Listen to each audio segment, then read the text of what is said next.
Friends, आज ना आपण एकदम रिफ्रेशिंग असा मस्तपैकी आहे ना ग्रीन कलरचा पुलाव करणार आहोत, जो फ्रेश कोथिंबीर आणि काही हिरव्या भाज्यांपासून केलेला आहे. दिसायला तर भन्नाट दिसतोच, पण चवीला सुद्धा इतका भारी लागतो. सो चला आपण करूयात कोथिंबीर पुलाव. इकडे मी काय केलं आहे, 2 वाट्या पुलाव तांदूळ घेतला आणि छान भरपूर पाण्यामध्ये ना शिजवून एका चाळणीवर काढून ठेवला.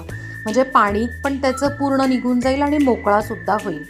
आता हा जो मोकळा झालेला तांदूळ आहे किंवा भात आहे शिजवलेला, बाजूला ठेवायचा.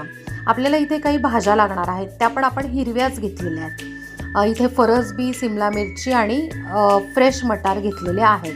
तुमच्याप्रमाणे तुम्ही अर्धी वाटी घेतले तरी चालेल. आता हिरव्या पेस्टसाठी एका मिक्सरच्या छोट्या भांड्यामध्ये 1 कांदा, थोड्याशा कढीपत्त्याची पानं. कढीपत्ता इझिली कोणी खात नाही, सो असा इन्क्लूड करायचा.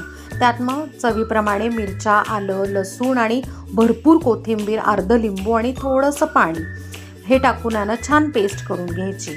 आता एका कढईमध्ये थोडंसं तेल आणि तूप तापवून घ्यायचं. त्यात ना 8 ते 10 काजूच्या पाकळ्या आपण मस्तपैकी डीप फ्राय करणार आहोत. त्या काढून ठेवायच्या. या आपण गार्निशिंगसाठी वापरणार आहोत. त्यानंतर त्याच्यातच आपण जिरे, हिंग, मटार आणि फरसबी असं टाकणार आहे, कारण या 2 भाज्यांना थोडासा शिजायला वेळ लागतो. 1-2 मिनटं झाकण ठेवायचं. भाज्या शिजल्या की सिमला मिरची टाकायची आणि 30 सेकंद परतून घ्यायची.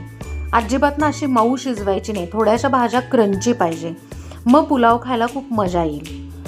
त्यानंतर त्याच्यात ना हिरवी पेस्ट आपण जी केली होती ती छान परतून घ्यायची. त्याच्यातच आपण याला मीठ टाकणार आहोत. थोडंसं तेल सुटलं या पेस्टला की शिजवलेला आपण जो भात आहे तो ह्याच्यात टाकून घ्यायचा. छान परतायचं. 1-2 मिनटं फक्त वाफ काढायची आणि मस्तपैकी असा रिफ्रेशिंग आपला कोथिंबीर पुलाव इकडे तयार आहे. तो तुम्ही टिफिनमध्ये देऊ शकता आणि ह्याच्यावर एखादा रायता, दही काहीही तुम्ही सर्व करू शकता. ह्याच्या व्यतिरिक्त भरपूर रेसिपी आपल्या चॅनलवर आहे, नक्की चेक करा. थँक्यू.